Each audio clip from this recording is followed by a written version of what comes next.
Detective AIP Sarah from Mayuge Central Police Station calls upon government to consider and prioritize training key public officers in key departments on how to adequately handle issues involving people living with disabilities. Detective AIP Salamula Sarah, in charge SGBV Mayuge, at our facility here in regard to disabled girls. The services which we are having here, we always intervene in these disabled girls. We record their statements. We escort them for medical examination, which is within the station. And we do counseling some of them.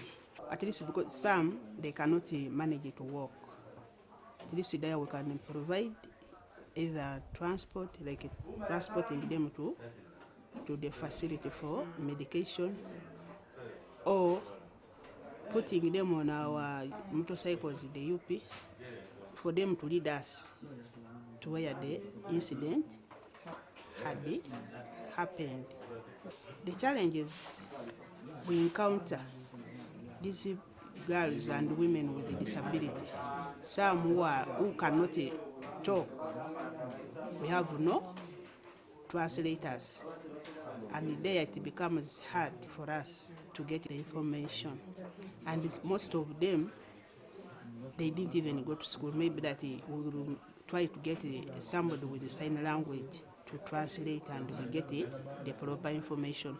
And there, the culprit gets a chance to jump off from the scene, because the first witness is the victim. The best experience now, where a victim of SGBV and is disabled, where she can express herself, can lead us to the culprit or the suspect. Then, in most cases, these culprits, they always deny the allegation. But if maybe one has been impregnated, we use that chance for DNA, and so that we can bring the suspect to the crime. And if the DNA results reveals that what is here is with the man, that is a direct case, it is already a conviction. So that is the best. Now, the worst, because we had one scenario here where one could not talk, but she was pregnant and she gave birth.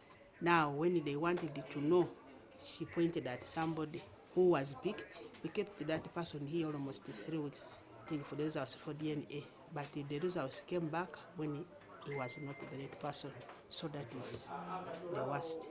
Because if at least it was to be clear, so that we bring this person to court of law. By sensitizing these women, giving them empowerment, that though they are disabled, they are also human beings. Sensitizing them, using radio talk shows, maybe going to the public there, calling them and talking to them, sensitizing them. If this one happens to you, you go here. Not always only that they report it to police. They have their local leaders there. There are these people for CDOs, any other person like teachers, leaders in the village, pastors, so that they can reveal, because others, they fear the police, most of them. I call upon the government, at least to put in place, to see that these women and girls who are disabled, also they are supported. And they are also put in places, because some offices, when they go and apply that he wants maybe want a job. But this disabled, what is she going to do? But if the government could come up knowing that every person is a human being and is entitled to ABCD, then the community not to disgrace these people. Because there is a case, but it was not here, but in among of these other desks. But because the other woman, she's disabled, they keep on attacking her plus the children. When she tries to say, I think, where will you take us? Which is very bad. I'm calling upon the government at least to train some service providers, police, doctors, even teachers, even this local council also trained to support these women with disability.